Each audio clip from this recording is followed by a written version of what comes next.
Verizon Wireless finally has a top-of-the-line Windows Phone 8 handset from Nokia. But is it everything you imagined it would be, or is it just a little too late? Here's a look at the Nokia Lumia 928.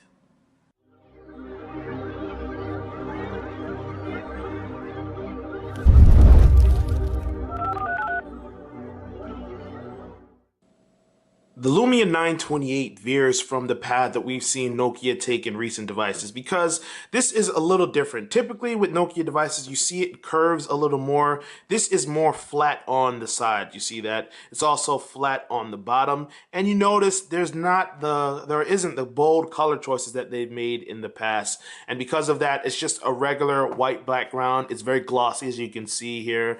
When you hold the phone, the flat edges don't feel as nice as you've seen on other Lumia devices because they're kind of digging into your palm, and it's nice to have a solid grip on it, but at the same time, it doesn't feel as nice as you've seen in previous devices. Moving on to other areas of the phone, you see that it is a 4.5-inch display, so it's familiar in that regard, but the difference here is that it's an OLED display. So you notice that the red here is very bright red. It's very saturated because it's OLED, but it doesn't have that weird bluish tint to it when you see the white background. The white looks very clean and nice on here. I don't have any problems with that. So they did a good job, and they've also done a very good job of making it visible outside. That's one thing you're not going to have an issue with on the high-end Nokia phones, and that's not an issue here. Nokia also did some fumbling around with where they put things. For instance, the dual speakers that you typically see, they're gone. You have them on the back now. Now the volume on here is high enough, but the actual sound quality is not as good as what you've seen in past Lumia devices. They also have a change of pace with the flash. Right here you have the visible xenon flash. This is designed to get more of a detailed scene when you're doing photos at night. So instead of just putting a bunch of flash on your subject, it's actually going to spread the flash out a little more and capture more of the area so you get more of the background. Now, sometimes the tint that it puts on people's skin tone is not as nice, but other than that, it can improve sometimes how it does things when you're taking low light photography. You'll also notice that right here you have the LED flash. That's because when you're doing video, if you need a persistent light, you need to have LED. So they have both xenon for photos and they have LED for video. While we're on the subject of the camera, it has an 8.7 megapixel camera. Carl Zeiss pure view as typical usual. So you have pretty much what you saw in the Lumia 920 is going to be what you see on the Lumia 928 for Verizon. Because there are so many things similar between the 920 and the 928, let's just quickly go through what you've seen before so you know what to expect once again. It has a 2000 milliamp battery that's integrated, so there's no way for you to access it or replace it in any way. It's 32 gigabytes of internal storage, no micro SD slot, unfortunately. But on the bright side, it has a 1.5 gigahertz dual-core processor, a gig of RAM, and you'll notice that it moves pretty smoothly when it transitions between things, and that's more because of Windows Phone 8. Pretty much Windows Phone 8 across the board, you're going to get a nice and fast, like buttery experience when you're loading apps or when you're using the phone in general. One problem that you will run into in performance-wise is sometimes when you go to an app, you see this loading screen more often than not, and it can take a while for those type of things to come up, and it gets very annoying. But once an app is loaded, it loads things pretty quickly, and it performs tasks very quickly. So you should have a good experience there.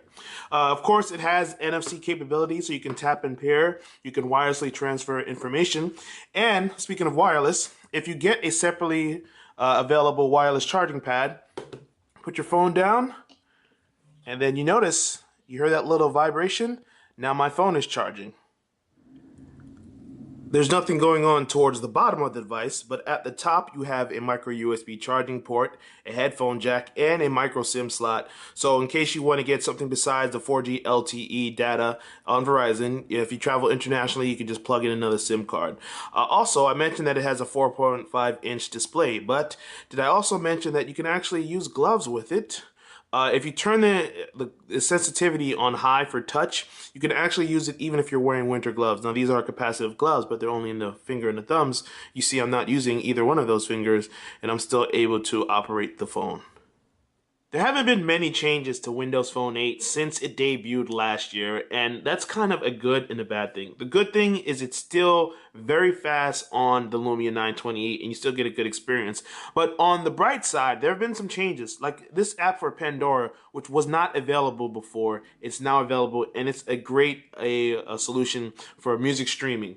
Another app that wasn't available before, you've got Hulu Plus now, so you can watch on-demand video of your favorite TV shows. Unfortunately, there's still some things missing, like Instagram. There are a few other marquee apps that are missing, but at the same time, the app situation has definitely improved over the last 6 months. What matters most and what's going to track you most is the stuff that comes pre-installed. For instance, the People application is really good because it allows you to keep track of people that you follow on social networks or in your contact list. You can also have groups. So if I have a group of my internet friends that I want to keep track of, I can always get to them easily, see their most recent update. I can tap on them and see all the communication that I've had with them. You can also get that view for yourself. When you go down to the People application right here, or the Me application, I should say, you can see how people are responding to you. So you can post an update or see everything that people have done for Twitter, Facebook, Hotmail, email. Anything that you link is going to appear here. Aside from that, there's Outlook, or Office, I should say. Outlook's coming later. Office is the best experience you're going to get on a mobile device because, surprise, it's made by the people who created the software. It's very good because you can create or edit or read Word documents, Excel spreadsheets, PowerPoint presentations, all of those things. And as you tend to do things on your mobile device, you're going to use up a lot of data, and that's where DataSense comes in handy because it allows you to set your monthly limit of how much data you can use, and then it breaks down how you're using it. So I've been doing a lot of Tumblr on mobile, so it should tell me, hey, maybe I want to use Tumblr on Wi-Fi more often. That's going to be a good way to track your activities and see what you're doing wrong, or maybe not wrong, but see what you're doing that's using up your data ahead of time. Unfortunately, it feels like Nokia tried a little too hard with the 928. There are changes that they made to this device that make it feel like they made them just for the sake of change. Just to say, to try to discourage people from making comparisons to the Lumia 920. But unfortunately, that's an inevitable comparison, and it doesn't stack up in that regard. You see, with the 920, it was thick, and this is a little bit thinner, but not that much thinner. You see, it was big. This isn't really big, so that's not much of an issue. This is actually a little bit bigger, and it's not as comfortable to hold. With the 920, it kind of just rests comfortably in your thumbs. With the 928, it's more of a challenge to grip it and to hold it, and that's kind of disappointing. The buttons on the side aren't as easy to get to. The speaker is not as good. The camera is still very good there, obviously. The display is still very good, even though they made the switch to OLED. If you're not a fan of OLED, I don't think you'll have a problem with this device. Basically, if you've always wanted the 920 but you've been stuck on Verizon, or because they've got better coverage in your area, or just because you are on a family plan or something, you finally have an option from Nokia that's good. If you weren't a fan of the 8X but you still wanted to give the Windows Phone a try, you finally have that device that you can turn to.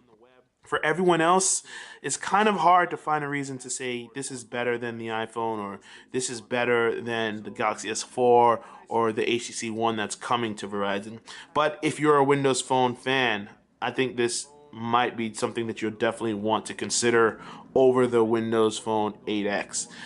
But this is the Nokia Lumia 928. It is a good phone. Sadly, it's a phone that's not as good as it could have been 6 months ago. There's no reason for them to wait this long. But if bygones are bygones, the past is the past. This is available now, and you can head to Verizon and get this for only $99, which is pretty good. This is Andrew from MobileBurn.com taking a look at the Nokia Lumia 928. Hope you enjoyed the video, and if so, please click like and subscribe. As always, thanks for watching.